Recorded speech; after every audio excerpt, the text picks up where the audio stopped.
नमस्कार मित्रांनो, तर HSRP नंबर प्लेटसाठी आपल्याकडे फक्त आज 28 तारीख आहे आणि आपल्याला फक्त 2 दिवस शिल्लक आहेत. तर आपण आपल्या गाडीची HSRP नंबर प्लेट रजिस्ट्रेशन करून घेतलं नसेल तर तात्काळ आपण आपल्या गाडीचे रजिस्ट्रेशन करून घ्या. कोणत्याही सेतू सेवा केंद्रामध्ये जाऊन आपण जर रजिस्ट्रेशन केलं नाही तर आपल्याला 10,000 रुपयाचा दंड आहे. त्यामुळे आपण लवकरात लवकर बाकीचे कामं बाजूला सोडून आपल्या गाडीचे नंबर प्लेट रजिस्ट्रेशन करून घ्यायचे तात्काळ. दुसरा मुद्दा म्हणजे आपल्याकडे पीक विमा भरण्यासाठी 2 ते 3 दिवसच शिल्लक आहेत.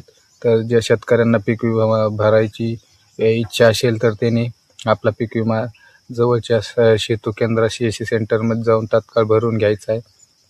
पीक विमा भरला तर आपल्याला त्याचा काही ना काही लाभ मिळत राहतो. त्यामुळं पीक विमा हा प्रत्येक शेतकऱ्याने भरणं ही काळाची गरज आहे. त्यामधून आपल्याला काहीतरी सहकार्य असं विमा कंपनी देते. आणि तिसरा मुद्दा, लाडकी बहीणची KYC केलेली नसेल तर त्यांनी आपली लाडकी बहीणची KYC करून घ्यायची. ज्या महिला राहिलेल्या होत्या, समजा ज्यांचे पती वारलेले आहे किंवा घटस्फोटित महिला ज्या होत्या त्यांच्यासाठी नवीन अपडेट आलेला आहे. अपडेट असा आहे की ज्यांची KYC ही आपण मोबाईलवरती करून घ्यायची, मोबाईल किंवा CSC सेंटरवाल्याकडून करून घ्यायची. आणि उर्वरित डॉक्युमेंट जे आहे, मॅरेज सर्टिफिकेट, डायव्हर्स सर्टिफिकेट, तर हे आपल्या जवळच्या जिल्ह्याच्या ठिकाणी जाऊन ते उर्वरित डॉक्युमेंट आपण तिथं ऑफलाईन पद्धतीने जमा करायचे आहेत. तर हे होत्या छोट्याशा अपडेट्स आणि ह्या अपडेटवर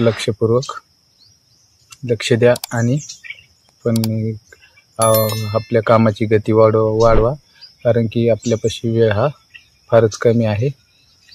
लाडकी बहीणची KYCसाठी आणखीन 1 महिना आहे, परंतु या ज्या 2 बाबी सांगितल्या आहेत त्यांच्यासाठी वेळ फारच कमी आहे. आणि चौथा मुद्दा म्हणजे असा की अतिवृष्टी अनुदानासाठी काही शेतकरी वंचित राहिलेले आहेत. तर त्यांच्या याद्या प्रत्येक गावोगाव प्रसिद्ध झालेल्या आहेत.